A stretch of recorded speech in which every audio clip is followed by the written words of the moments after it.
प्रणाम मित्रों, मैं हूं विकास सक्सेना। सामाजिक एवं राजनीतिक घटनाओं के विश्लेषण के यूट्यूब चैनल चैतन्य में आपका स्वागत है। आप देख रहे हैं विकास की बात। कांग्रेस के पूर्व अध्यक्ष और लोकसभा में नेता प्रतिपक्ष राहुल गांधी जी अभी कुछ दिनों पहले अमेरिका की यात्रा पर थे। इस दौरान उन्होंने कई विवादित बयान दिए। उन्होंने कहा कि यहां पर सिखों को केश रखने की अनुमति नहीं है, गुरुद्वारे जाने की अनुमति नहीं है, कड़ा पहनने की अनुमति नहीं है। इसके अलावा उन्होंने ये भी कहा कि आने वाले समय में कांग्रेस पार्टी आरक्षण को खत्म कर देगी अगर सब जगह पे सभी को समान अवसर प्राप्त होने लगे। इस तरह के जब वो बयान दे रहे थे तो उनके बयानों का बचाव करने के लिए सामने आए ओवरसीज कांग्रेस के अध्यक्ष सैम पित्रोदा, और उन्होंने बड़ा गजब का एक बयान दिया। उन्होंने कहा कि अब राहुल गांधी जी पप्पू नहीं रहे हैं। आपको याद होगा कि भाजपा आईटी सेल ने पप्पू को ब्रांड बना दिया था राहुल गांधी जी का।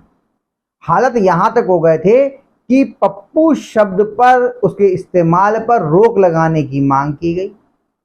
उसे जो असंसदीय शब्द के जैसे इस्तेमाल किया जाने लगा, और लोगों ने तो यहां तक कहा कि जिनके असली नाम पप्पू हैं, अपने देश में तो बहुत सारे लोग, किसी का नाम पप्पू, गुड्डू, बबलू, इस तरह के बहुत सारे नाम होते हैं, राजू, चिंटू। तो जिन लोगों के नाम पप्पू थे उन्हें ये लगने लगा कि कहीं जो सामने वाला मुझे पप्पू कह के बुला रहा है, कहीं मुझे राहुल गांधी जी ऐसा विद्वान ना समझ ले। आप समझ रहे होंगे ये विद्वता की बात मैं क्यों कह रहा हूं। यानी कि सैम पित्रोदा भी ये मान रहे थे कि इस लोकसभा चुनाव से पहले या कुछ समय पहले तक राहुल गांधी जी पप्पू थे। अब वो पप्पू नहीं रहे हैं, अब वो बहुत बड़े रणनीतिकार हो गए हैं, बड़ी बड़ी योजनाएं बनाने में सक्षम हो गए हैं, और बड़ी बड़ी बातें वो कर सकते हैं। लेकिन ये पूरा उन्होंने बनाने की कोशिश करी, एक विमर्श तैयार करने की कोशिश की कि कुशल रणनीतिकार हो गए हैं राहुल गांधी जी। अभी कल वो हरियाणा में अब चुनाव प्रचार के लिए गए थे। हरियाणा में चुनाव प्रचार चल रहा है, वहां पे विधानसभा चुनाव चल रहे हैं। उस दौरान का उनका एक वीडियो बहुत वायरल हो रहा है, और इस वीडियो के बाद फिर सोचने को मजबूर होना पड़ रहा है कि राहुल गांधी जी वास्तव में इतने कुशल रणनीतिकार, इतनी ज्यादा समझदार हो गए हैं क्या। तो पहले ये 3 मिनट कुछ सेकंड का ये वीडियो है, इस वीडियो को आप सुनिए और फिर उसके बाद हम लोग इसमें आगे चर्चा करेंगे। इससे आपको पूरी हरियाणा की हालत पता लग जाएगी। सबसे पहले जैसे ही मैंने आज ये गाड़ी में जलेबी चखी, मैंने अपने बहन को सीधा मैसेज भेजा।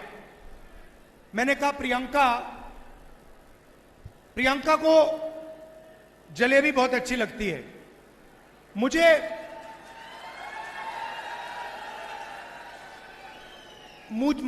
आमतौर से दूसरी मिठाई अच्छी लगती है, मगर जैसे मैंने ये जलेबी चखी, मैंने प्रियंका को सीधा मैसेज मारा। मैं पढ़ लेता हूं जो मेरे फोन पे है। मैंने कहा, प्रियंका, आज मैंने अपनी लाइफ में सबसे अच्छी जलेबी खाई है। लिखा है यहां पे कि मैंने अपनी जिंदगी में सबसे अच्छी जलेबी आज खाई है। मैं तुम्हारे लिए आज शाम एक डब्बा लाने जा रहा हूं।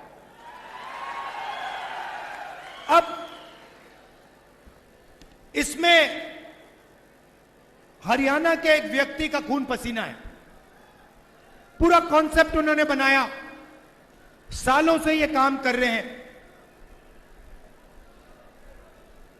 होना क्या चाहिए, जैसे मैंने आज दीपेंद्र से गाड़ी में कहा, पुनिया जी से गाड़ी में कहा, होना क्या चाहिए कि ये जो आपकी जलेबी है पूरे हिंदुस्तान में जानी चाहिए,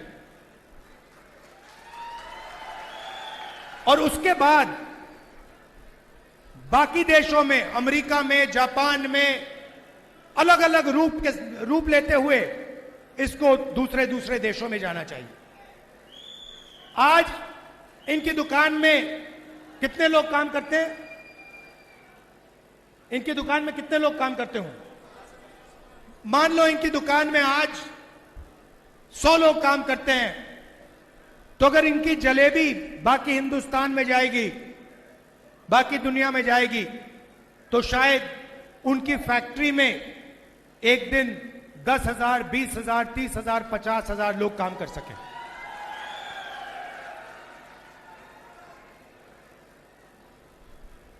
मगर उनको नरेंद्र मोदी जी ने चक्रव्यूह में फंसा रखा है।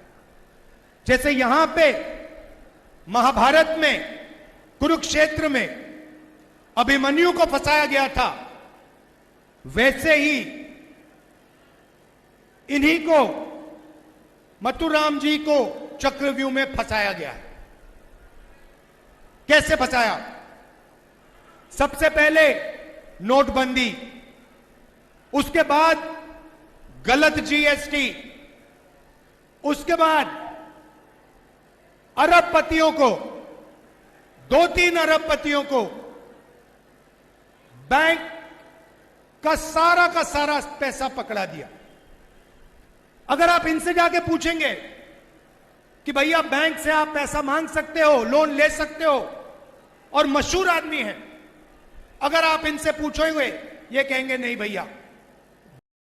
तो जैसा कि आपने इस वीडियो में देखा कि राहुल गांधी जी जो प्रश्न उठा रहे हैं, पहले उन प्रश्नों को देखिए और कितनी मजेदार बातें कर रहे हैं, कितनी विद्वता की बात कर रहे हैं कि जलेबी की फैक्ट्री होगी, और जिस वहां पर जो भी दुकानदार हैं जो ये जलेबी बनाने का काम कर रहे हैं, जिनका वो डिब्बा दिखा रहे हैं, अब जलेबी की दुकान पर 100 व्यक्ति काम करते हैं। भाई बहुत बड़े, अगर मिठाई की कोई प्रतिष्ठित दुकान है उसकी तो बात नहीं कर रहे हैं हम, लेकिन सामान्य तौर पर जलेबी की जो हम लोगों के गली मोहल्ले में दुकानें हुआ करती हैं, उनमें तो 100 लोग काम नहीं करते। लेकिन फिर भी मान लेते हैं कि क्योंकि वो कह रहे हैं कि बहुत ही फेमस व्यक्ति हैं और इनके लिए कोई बैंक वाला लोन नहीं देगा, इसलिए ये अपनी फैक्ट्री बड़ी नहीं कर पा रहे हैं। तो भाई जिस शहर से मैं आता हूं, मेरी कई व्यापारी मित्र हैं, उनसे मेरी बात होती है, बैंक के मैनेजर खुद चक्कर लगाते हैं जिनका थोड़ा बहुत कारोबार सही चल रहा है उनके पास, ताकि जो लिमिट बनाने की उनका जो लक्ष्य होता है, बैंक वालों को लक्ष्य मिलते हैं लोन देने के और लिमिट बनाने के, वो कहते हैं भैया बनवा लो। लेकिन पता नहीं राहुल गांधी जी को ये कहां से मालूम चल जाता है कि भाई किसी भी व्यापारी को लोन नहीं मिल रहा है, जिसका कारोबार सही चल रहा है, जिसके सारे कागजात ठीक ठाक हैं, उनके पीछे तो लोग चक्कर लगा रहे हैं बैंक वाले कि किसी तरीके से वो लोन लेने को राजी हो जाएं, ताकि उनके लक्ष्य आसानी से पूरे हो जाएं। जहां से लोन की रिकवरी आसान है, उस किसी भी व्यक्ति के लिए सारे बैंक वाले ये प्रयास करते हैं कि किसी तरीके से वो लोन ले ले, ताकि उनका लक्ष्य सुरक्षित जगह पर लोन देकर के, ऋण देकर के पूरा हो जाए। फिलहाल तो ये स्थितियां दिखाई दे रही हैं। इसके अलावा जो उन्होंने मजेदार बात कही कि इन जलेबी वालों के पास में 100 लोग काम करते होंगे अंदाजन, अगर लोन मिल जाए तो इनके में 1000 लोग काम करने लगेंगे, 10,000 लोग काम करने लगेंगे, और उत्साह में इतने आगे बढ़ गए राहुल गांधी जी कि जलेबी की फैक्ट्री लगवा दी और उस फैक्ट्री में 50,000 लोगों को कामगार बना दिया। वाह, कमाल है सब। जलेबी फैक्ट्री में बनेगी और इंजेक्शन से उसमें जो है वो शुगर सिरप जो है वो भरा जाएगा, ऐसा ही होगा मुझे तो लगता है, या उसकी कुछ हो सकता है एआई आधारित कुछ मशीनें आए जो जलेबी में जो है वो उसके लिए जो बखर होता है उसको भरेंगी। 50,000 लोग जो है वो जलेबी की फैक्ट्री में काम कर रहे होंगे, और वो फैक्ट्री में जो बनी हुई जलेबी है वो यहाँ से अमेरिका एक्सपोर्ट की जाएगी। भाई हम तो ये सुनते हैं, जितना हमने बचपन में सुना हो आज भी, कि जलेबी जो गर्मा गर्म करारी जलेबी खाते तो आनंद कुछ और आता है। अब 3 दिन तक, 4 दिन तक या 1 हफ्ते तक उस जलेबी को किस तरीके से, क्योंकि आपको मालूम होगा कि जलेबी जो बनती है वो खमीर उठा करके मैदा का उस तरीके से बनती है, उसके बनाने का एक अलग प्रोसेस होता है। लेकिन राहुल गांधी जी तो कुछ भी कह सकते हैं साहब।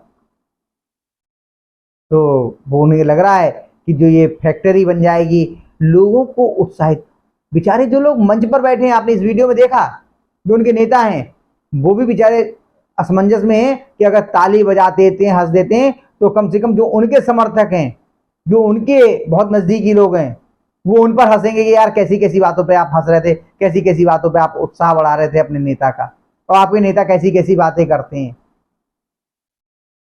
तो ये वीडियो केवल इसलिए मैं लेके आया, और आज का ये वीडियो केवल इसीलिए बनाया ताकि आप समझ लीजिए कि जैसे पहले आलू से सोना बन रहा था, पता नहीं वो सही है गलत है, मैंने उस वीडियो की किसी भी प्रकार से पुष्टि नहीं करता हूँ, लेकिन हाँ, जो आज का वीडियो ये तो सही है। बहुत सारे जो फ्रंट लाइन मीडिया है, जो मेन स्ट्रीम मीडिया है, वो दिखा रहा है कि राहुल गांधी जी जलेबी की फैक्ट्री को इतना बड़ा करवा रहे हैं कि जिसमें 50,000 कर्मचारी काम कर रहे होंगे। तो जय हो राहुल गांधी जी की। आज के अंक में बस इतना ही, अगले अंक में हम लोग फिर मिलेंगे किसी नए मुद्दे के साथ।